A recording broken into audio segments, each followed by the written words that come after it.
Hey everyone, is Kenny Coins from Marathon Money, and I have the opportunity to be here with Derek Miller.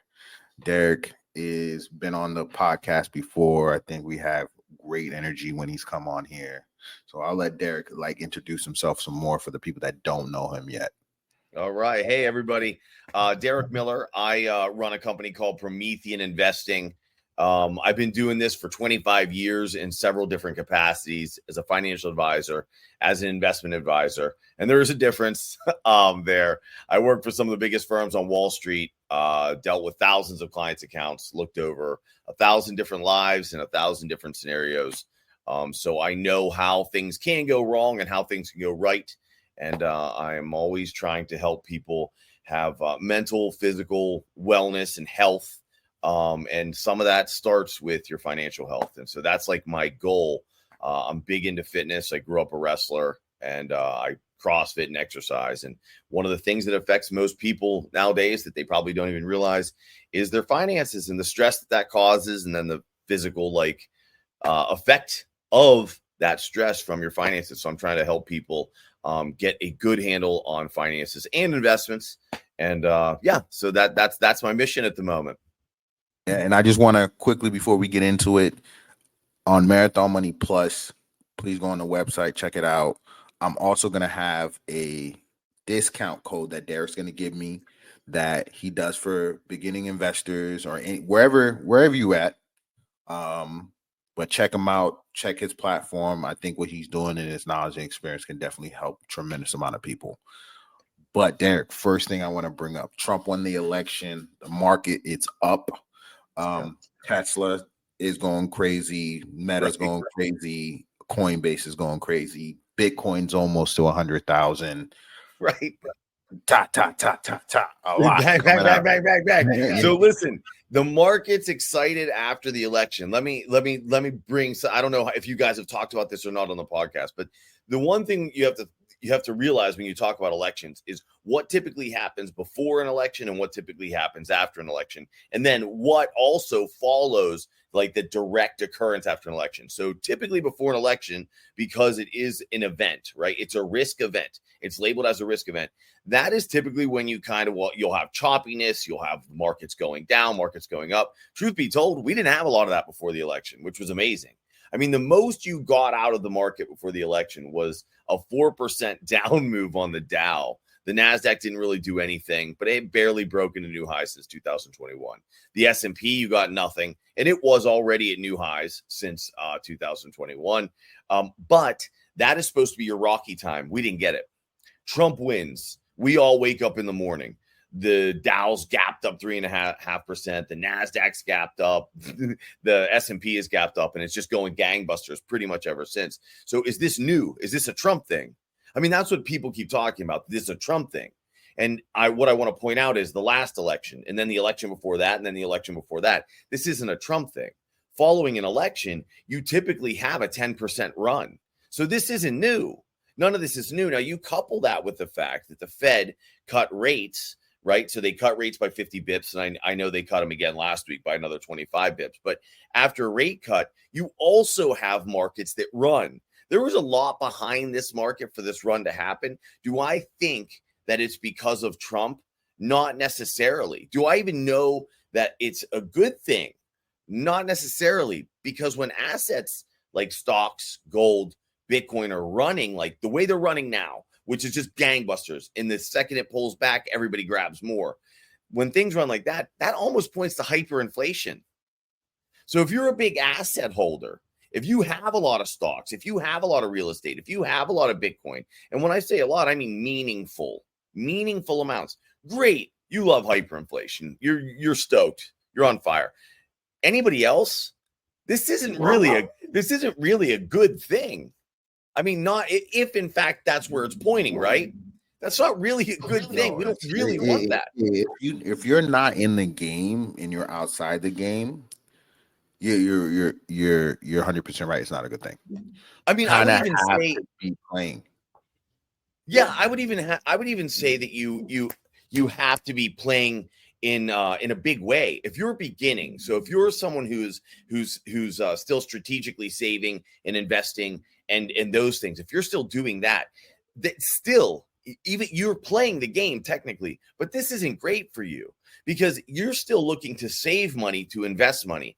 Hyperinflation doesn't just affect stocks and bonds and real estate, as we've seen like out in the real world, right? It takes interest rates to a height that no one can afford a mortgage, which is where we sit right now, right? Nobody can really afford a mortgage because housing prices are up 30% since 2020-ish, right?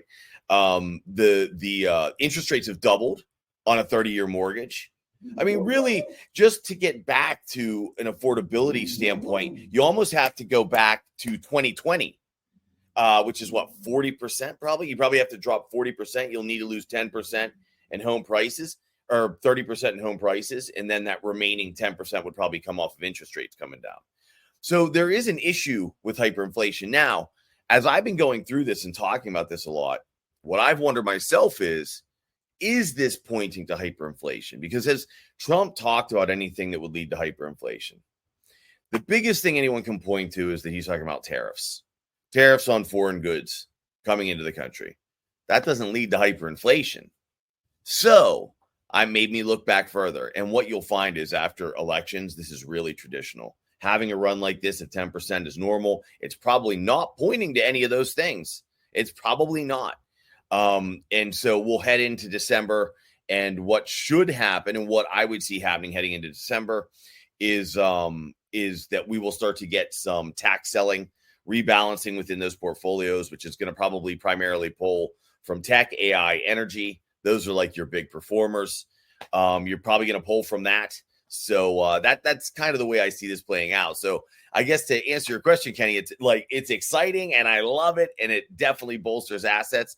Is it anything that was really unexpected? I don't think so. And I don't know that it's Trump either.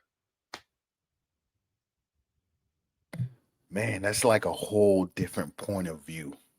It's like a lot of people believe it's Trump. Now you're saying it's not Trump. And if you look back at the data, you might actually be right. No, look, just look at the last election, Kenny. Look at the election. You'll see that still went up. Well, no, listen, the day following the election, you know how we had a 3% gap up, 2.5%, and a little over 2. Literally the same numbers. And then it just ran. Go look. It ran. So the market was up. The NASDAQ, if I remember, when the NASDAQ started its correction in December of 2021, it was up 100% from the 2020 lows. Correct.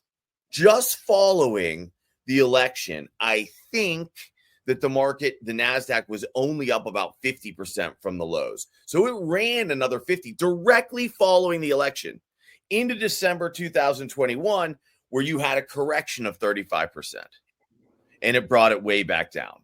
So it is, and this is not, that wasn't Trump. I mean, look, it's arguable. And I'll just put it out there. I believe the 2020 election was rigged. I believed it was fixed. I believed it then. I believe it now. And that now there's even more data to prove that I'm correct. Because if you look at the number of Democrats that voted, if you look as far back as 2012, 16, then you go to 20, and now you come into 24, what you'll see in 12 and 16, you'll see the bar basically remain a constant. All of a sudden in 2020, you'll find about 25 million extra voters. Now you come into 2024, it's right back where it was in 2012 and 2016. So we lost 25 million voters from 2020. And also we gained them from 2016. So it does appear as though that election wasn't even legit. So it wasn't even the populace that elected Biden. And still, the day after the election, he got the exact same bump Trump did. And the market ran, at least the NASDAQ, around another 50%. So is it a Trump thing? You know what? It might not be. I'm honestly starting to think it might not be a Trump thing. It just might be the fact that people just want the election over and they feel uneasy when the election is happening because there is no deciding factor where the country's going. Definitely the last 2 years with Joe Biden being in a state of mind. But even with the high interest rates, the market was still going up. There was still money to be made in the market. No, I completely agree. I'm sorry, I got sidetracked. My something happened. My wife was taking my son to school. I apologize for the interruption. No, you're perfectly fine. Okay. I'm gonna do something. Can I take 1 second, Kenny? I just want to unlock this door. Okay. Go ahead. Just 1 second. 1 second. The reason why I like this platform, you can pause it. But back to what you were saying. Yeah. So I think that if you go back and look, those two candidates couldn't have a different view. You could not oppose each other more than a Trump view and a Biden view. And if you have the same result, I know everybody wants to think that it was Trump, but you're right. I think that what happens is that's a big kind of risk event, an election. And when the risk comes off, that just makes people happy. Okay, we now know what's going to happen. We now know how to make the adjustments, right? So if Kamala had been elected, there was one set of things that investment managers would want to do, that people would want to do in reaction. If Trump is elected, it's completely different, right? Because you're going to go in two completely different directions. So with that said, the bump would still be there if Kamala Harris got elected. They would still go up. The market would still go up. The problem is at this point, we don't really know, because in 2016, when Trump got elected, the market went crazy down in the middle of the night and then shot up. In the next 4 years, it was crazy. So we've seen him. This is the second time, and it has done exactly the same, besides the drop down of the shock that, oh my gosh, Trump is president, whoever would thought. But now it's just like, just right to straight up. Now, quick question. What do you think about Tesla going from 251 the night before the election, and now it's at like 330 from the last time I looked at it? Maybe dipped a little bit. I think so. I will say two things about that. So the first thing I'll say is that if you own Tesla, of course you're excited. Do I think that Tesla, like a meaningful bolster within the company? Do I think the company gets meaningful? Like, does something happen to the company meaningfully to make it worth that bump? Probably not. Why did Tesla? No, you're 100. I'm not even gonna say you're 100 correct. Like that move from 251 to 330, 344 was as high. Even today, the high is 344. Actually, the 52-week high is 358.64. They did nothing for that $100 move. They did nothing for the $100 move, nothing at all. And the fact remains that now there's another question though. So the second point I would make would be this: when Tesla got to its 2021 high, did anything actually happen to elicit a 70% drop? No, not really. That's right. So you reverse the question. So you say, okay, so if nothing happened now in order to create this price move up, which is insane, right? It's 50%. The price move up is just about 50% since Trump got elected. Was there anything meaningful that happened in 2021 that made the stock fall 70%? I would personally say no. And so this is what I encourage people to do. So the first thing is, I'm going to bring up those two courses real quick, Kenny. So if you go to my site, prometheaninvesting.com, I have an Invest Like a Pro course. Your coupon code for Marathon Money is MM20. It'll give you 20% off that course. It's 7.5 hours of video tutorial. It's a 70-page workbook, step-by-step with me, just like this. It's not slideshows with me talking over it. It's me just like this, walking you through the process on how to set up a good, valuable financial plan based on a Monte Carlo simulation. I talk about the history of Wall Street. I walk you through Roth IRAs, joint accounts, trust accounts, how they work, which one you should use. I show you how asset allocation works. I show you how that model is used. You can model it yourself, and then you play with it within your financial plan, how to set up an account, how to place a trade. You go from if you know nothing into you know just about everything a financial advisor at any major firm would ever do for you, all within this course. And I can tell you that I don't speak in a manner that you're not going to understand. I could teach a sixth grader this stuff in 2 hours. A sixth grader could build out a financial plan, an asset allocation model, and know if he did this, and this is where he's going to end up, right? And the reason I bring this up in what I'm saying now is because I want everyone to realize that's where you start. If you don't have a plan, and it doesn't matter if you're already placing trades, you don't have a plan, you have to have one. Invest like a pro, PrometheanInvesting.com. Use coupon code MM20. You will not be sorry. I have another course on there, investing, trading, and forecasting like a pro. So it's intermediate trading, investing, and forecasting like a pro as well. The reason I'm bringing this up now, Kenny, is one, to pitch it, but also in a more meaningful way because of my next statement. My next statement is when you asked about Tesla. When people talk about what drives the stock, oftentimes what you'll hear about is their projected earnings or what they missed or what they made or what new technology they're using or how, SMCI is, the number one supplier of chips to NVIDIA. So it's going to drive SMCI, the semiconductor company, like through the roof because NVIDIA is going through the roof. And when you ask me, do I think that what do I think about that price move? This is what I think, Kenny. And this is what I talk about in my forecasting courses. So once you understand the basics, once you've done the work for yourself through a financial plan, and you should do that, the next step is then you should start learning about the sexy stuff. And here's what you're going to find every time.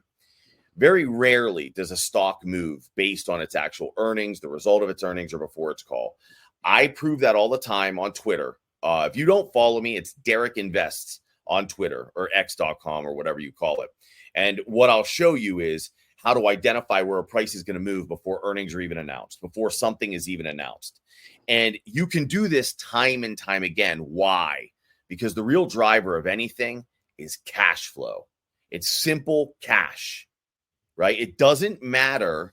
It makes no difference what the company does and who they are. That's why companies like Krispy Kreme. When I got into business, Kenny, this is like back in 2006, 2005, 2007. It was somewhere in there. I remember Krispy Kreme. I'm not joking. The donut shop. That was your Peloton. That was your Tesla. Like this thing went crazy. And everybody kept making all these reasons as to why Krispy Kreme was this skyrocketing stock. The fact of the matter is this, and it's even more so true today. The more people that pile into a position, the more people that are adding money, it just bids the price up. And then when the price gets to a certain point and those people are no longer willing to bid it up, they're no longer willing to insert money, prices come tumbling down. Now that we have all this machine trading, this algo trading, this AI trading, I don't necessarily think it's AI. People say that it is. I just think it's machine trading. Now it's just all about what levels do you pop, because everything's working off of ranges, support and resistance. And when these levels get popped, now the algorithm says buy more or sell more. That's why we're getting into these volatility ranges where it's like all of a sudden everything's slow and steady, nothing's really happening, and then swoosh. And if you're in the market and watching every day, right now the down moves, if you'll have a down move in a market like the S&P, the Dow, the Nasdaq, you'll have down moves of 2.5%, like out of nowhere. That stuff just didn't happen before. It took time. So do I think Tesla's move up? Do I think it's valid in terms of a company? No, but if you look at Tesla's chart right now, what I can show you is a massive amount of cash flow, a massive amount of institutional investment, right? So when you see trading activity go through the roof, when you see a ton of trading activity step in, it's not a bunch of guys over at Schwab or Ameritrade or E-Trade. That is an institutional trading desk buying.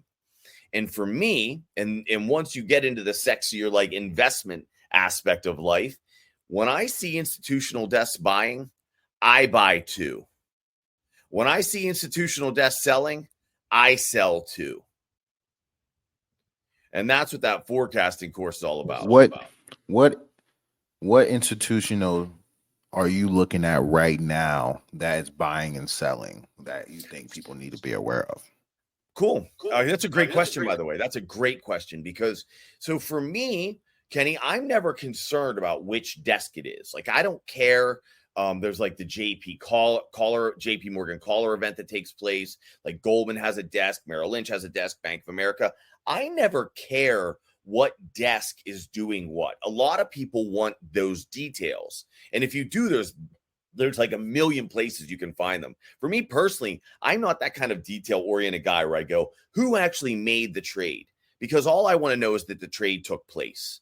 And I'm a simple guy, right? I'm an easy guy. So if I pull up a chart on anything, and we could do, and at some point, maybe we could do that and we'll walk through something, Kenny. But if I pull up a chart and I see that volume is up 300% in a week. So regardless of, I don't need to know anything else. I see that volume on a chart has gone up 300%. Maybe it's an individual position.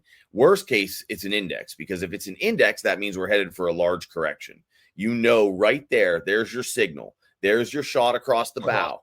When you see a large volume in the index, it's always the number one or number two indicator to being a correction is coming. A big correction, not a little one, not 5%, not 10%. You start to see things. If for any of you guys listening out there, if you are familiar with looking at charts, just pull up the Dow. It's the most expressive chart there is right now. Yeah, pull up the Dow chart, put it on a weekly time frame, put it up on a weekly time frame, and look at December of 2021. Look at January of 2022. That is exactly what I'm talking about. I show people that every day. You can break it down into time frames, but if you see that, and that's January of 2022, that's really before the market even started moving down, right? Maybe it was down 5%, maybe it was down 4%, and the NASDAQ came down another 35 to follow that. You can find the same volume on the NASDAQ. You can find the same volume on the S&P. What day you said it was? I believe it's the week of in January. You won't miss it. January of 2022. Pull up the Dow DIA. Actually, January 2022. Yeah, and pull up the ETFs, because that's where volume is easier to digest. That gives you an idea of actual trading. Whereas like the SPX, what ETF would you advise everybody to look at? If you're looking at ETFs, everybody, the one that's going to be the most pronounced is going to be DIA. Okay, that's the Dow Jones Industrial Average, DIA. What about the S&P? The S&P is SPY, and the NASDAQ is QQQ. You will not miss it. If you pull up a weekly chart, it's January of 2022, you will see a giant bar standing out. And that giant bar is almost 500%, somewhere between 500 and 750% increase in volume in 1 week. Now, this reoccurs over and over and over and over again every time we go into a major bear market. Oh, I see. So the one thing that you must see before any bear market will begin is institutional selling, large selling of institutions. Why? Because they are the people invested in the market movements on a daily basis. So on a daily basis, they care. On a daily basis, they have to make money. Because of that, you need their activity to drive a major correction. And a lot of people out there, Kenny, that's all they need to look at. Everybody gets so caught up in this micro stuff. The reality is this: if you own stocks and it's any somewhat diversified, you own somewhat diversified stocks. If you're in a bull market and it's just going through the standard cycle of, 0 to 8% drawdowns, then it rallies back up. You don't really need to pay that much attention as long as you're dollar cost averaging. If you're dollar cost averaging in, meaning you're putting money in every month, you don't really care about 8 and 10% drops, and you shouldn't. You should keep buying. What you should care about are the big ones. I don't care who you are. What you should care about is the big ones. Don't fool yourself into thinking that you trade like Warren Buffett, because you don't. You don't. Right. You're 100% right. And I want to talk about some charts that I saw, and I wanted to get your opinions on it. Like, if you look at a lot of these charts, there's a lot of gap ups, definitely from the last week. Like if you look at Spotify just this year alone in the last 52 weeks, from $170 at the low to $462. You're talking about 200% up. Coinbase, $89 to $334. I'm in Coinbase. Apple, 164 to 237. Meta's probably one of the 279 to 596. There's a lot of companies that are just 150% up, 250% up. Just doing crazy. But from what I'm hearing you saying, that there might be tax reshuffling. It might be a There will selling be. period. There will be. So let's talk about what's going on in the market right now that is beyond the election. What could be a real driver of cash into a market right now? So all markets operate the same. They operate on supply and they operate on demand, right? So right now we're in a corporate buyback season. Corporate buyback season, for anybody who doesn't know, is nothing more than a publicly traded company going in and buying back their own stock. Now let's explain what that means, because this will help with some of the drivers of the market right now. If I own ABC and I have 100 shares outstanding of ABC, and I have this demand that remains a constant. So I have 100 people that want to own ABC. I have 100 shares of ABC. And me, the company, I come in, I say, you know what? I'm going to take 50 of those shares back at the current $50 price. I'm taking them back. Now I own them. I still have 100 people that want to buy shares of ABC, only there's now 50 shares. So I just double demand. Yeah. I double demand. Oh, Kenny, I can't hear you.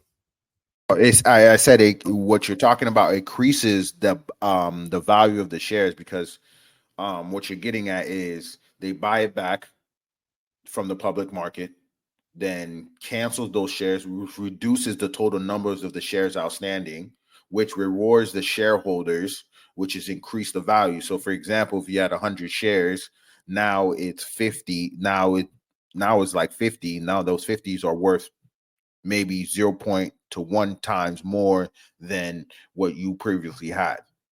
I mean, it's quite possible. Really, what it's about is if you still have these same 100 people that love the stock, now you only have 50 shares of it, they're going to bid that stock up. So correct. You artificially increase demand. Those 100 people are absolutely on fire about it. I bought it at $50. Now check it out. There's another piece of the puzzle here. So I got these 100 people in a fervor now, right? They're going nuts. They want this stuff. And they go, we don't have any of it. So guess what I do? I'll sell it back to you. You'll put it back in the open market. Only this time you'll put it out 10 shares at a time, which further drives the price up. So we're in that environment right now. We're in the largest corporate buyback season right now. So that's happening right now. So there's something that's driving price. You brought up Spotify, and we'll have to go through at some point and share screens. But I looked at Spotify just real quickly. And what I want anyone who's looking at Spotify, and I can walk through every company you just said if you like, but what I want you to look at is I want you to pull up a daily chart of Spotify. You tell me how many times Spotify has gapped up the way it is right now, and it hasn't reversed to fill that gap. Filling the gap, meaning the price hasn't come back to where it took off from. Tell me if you pull up a daily chart, how many times has that happened? Not quite often. I can't find any going back to June of 23. Let me go back further. None. There's one back here. What's this?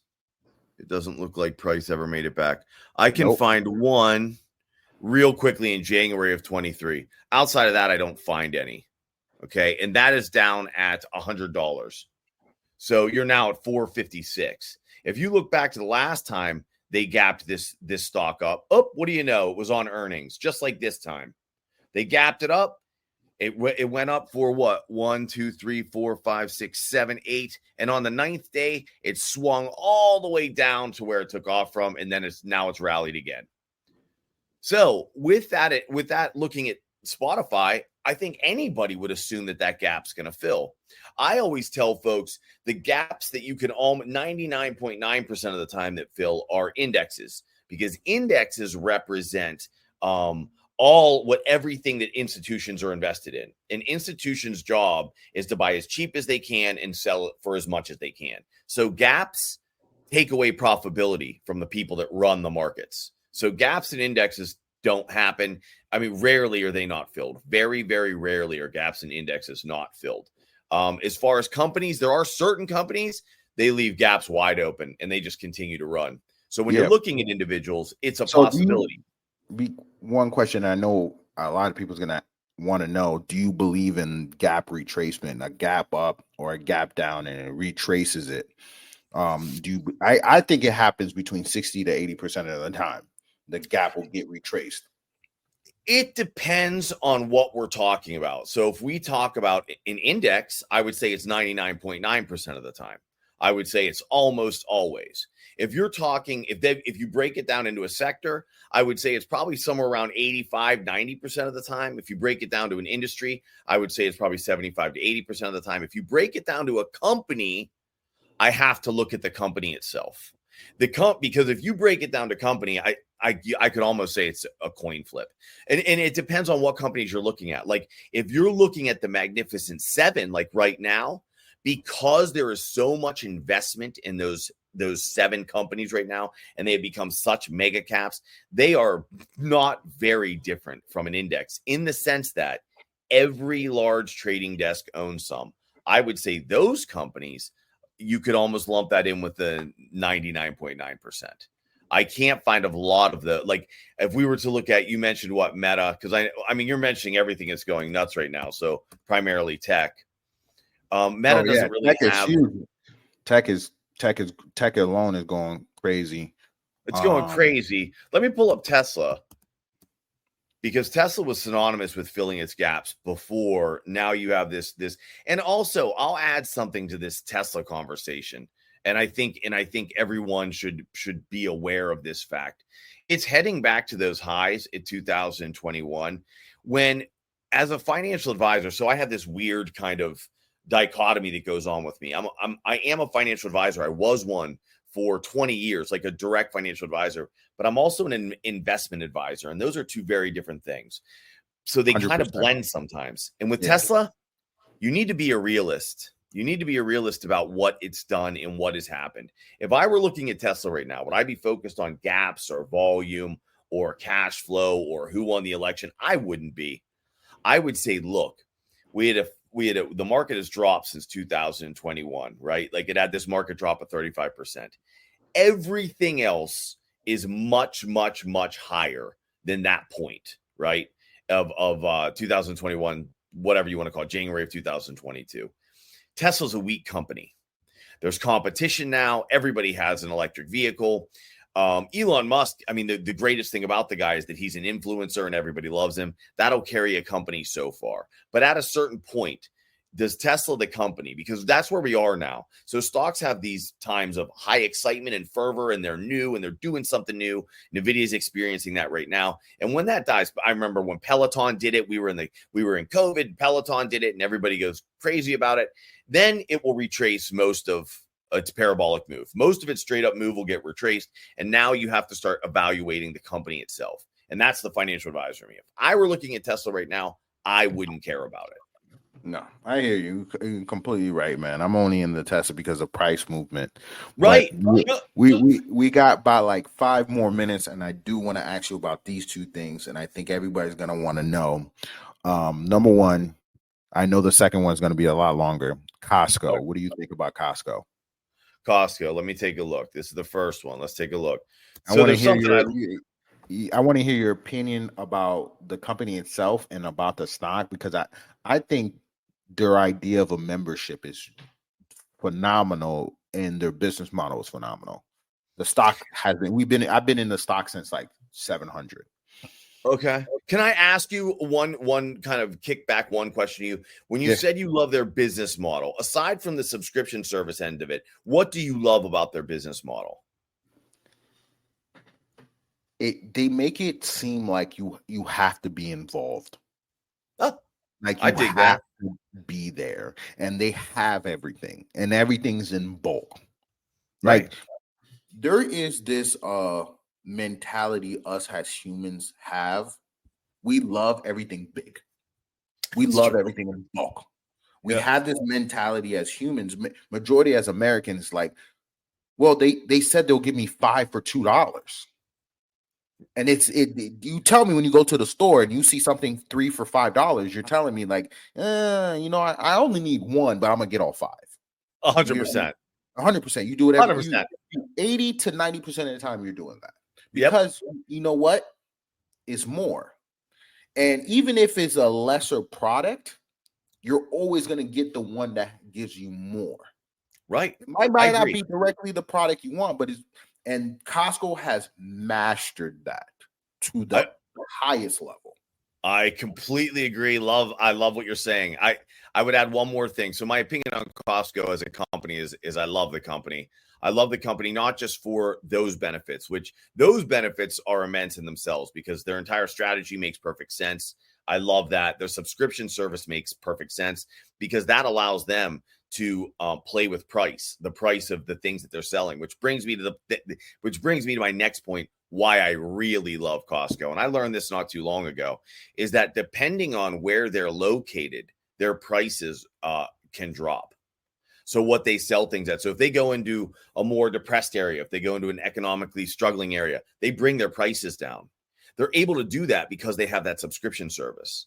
And so for me, I just go, wow, like a company actually trying to help someone. And they're not doing it just with their words. They're not just saying we do this. They do it. I know it. I have a Costco that is 5 miles from me in one direction. I have a Costco that's 6 miles from me in another direction. And just like in kind of any major city, if you go to the Costco that is in like an economically depressed area, everything is cheaper. It's no joke. They're 1 mile difference from me, and the prices are very different. And they're able to do that through their subscription service. They don't abandon their warehouses like a Walmart does. They just don't leave all these people unemployed. Right? They pay well. They offer benefits. I like Costco. Let me just tell you, I like Costco as a company. And as a stock, I can't see how it goes wrong from here. I like it. It can't go wrong. Costco is an amazing company. I did not know that. That is brand new information that makes you want to support a company like that. Right. That's amazing. The last question. I don't know. How do you feel about Bitcoin?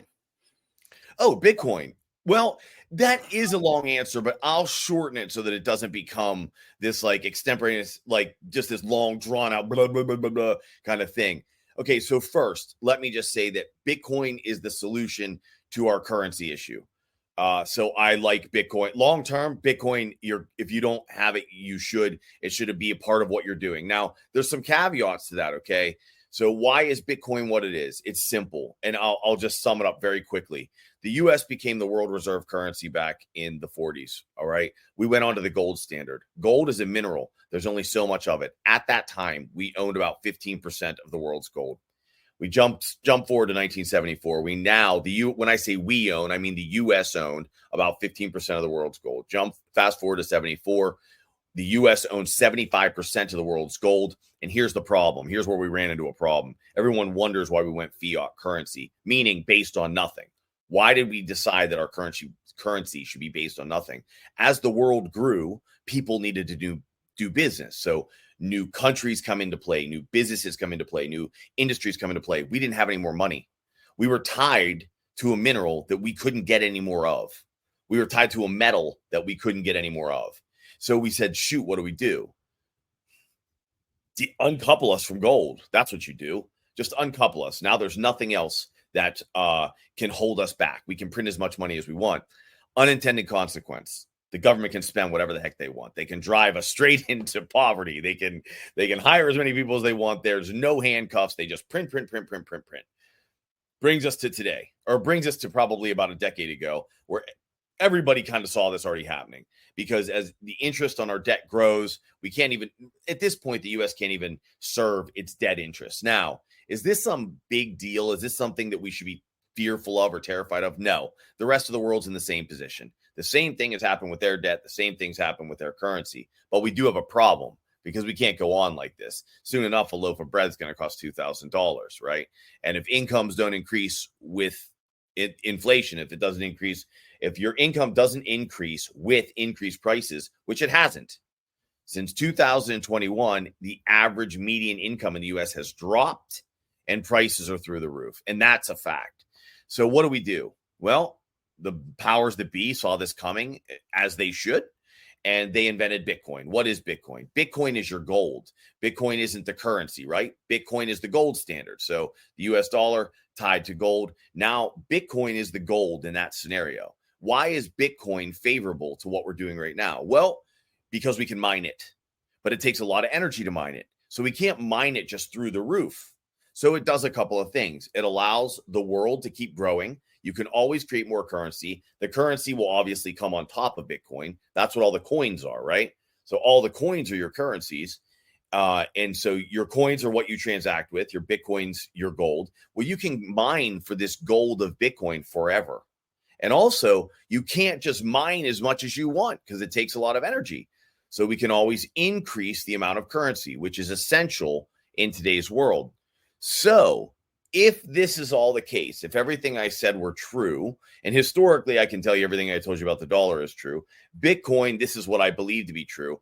I don't see another avenue that will create a solution as good as Bitcoin creates. So because of that fact, I think that Bitcoin is a great investment. Let me add one caveat. Right now, there's no regulations over there. It's running wild, right? In 2000, it went from 0 to 20,000 in 2018. It fell back down to 2,000. Then it rallied to 60,000, a little over 60,000. Then it fell back down to 17,000. Now we're up at 90,000. You can't have that kind of swing in a currency that you're trying to transact business and your life within. So there are going to have to be, in one way or another, and I don't know how it all pans out, you're going to have to be able to handcuff the large holders of Bitcoin where they can't just unload it onto the market and then pull it back from the market. Like we just talked about corporate buybacks, creating artificial demand. That is how trading desks control the price of a stock. That is how Bitcoin holders are able to control the price of Bitcoin.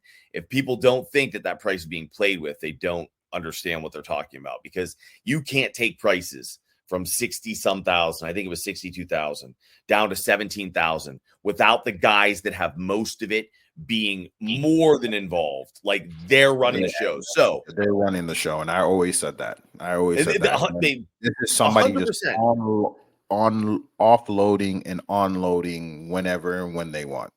100%. And so you have to be aware of that fact. So if I just gave you, we were talking about behavior with Spotify. I can't find on Spotify where it doesn't fill those gaps, where those gaps don't retrace. So on Spotify, I would believe in gaps, right? If I were looking at Bitcoin going from 0 to 22,000, then down to 2,000, then up to 62,000, 63,000, then down to 17,000, now up to 90,000, I'm just going to use logic and say that until something changes, this is how this asset performs. So if that's the case, am I a buyer at 90,000? No, I'm not a buyer at 90,000. If you go, it retraces somewhere between 80 and 90%, and then it takes off again. So if I'm looking at it now, if it retraced to 17, it's gained 30% from 60 to 90, right? It's gained 30% since the last fall. Then I'm going to say I'm probably a buyer at 34. And this isn't like I'm not doing anything mystical. I didn't even pull up a chart. It's patterns. It's just a pattern. It's what's happening now. I do believe that something will have to fundamentally change, not how you value Bitcoin. I don't believe that changes. That's the hidden gem. It's going to be the barriers that keeps the coin in line. And honestly, we need them. We need them because those types of swings, like for someone to come on and say, "Oh no, that's just how it operates."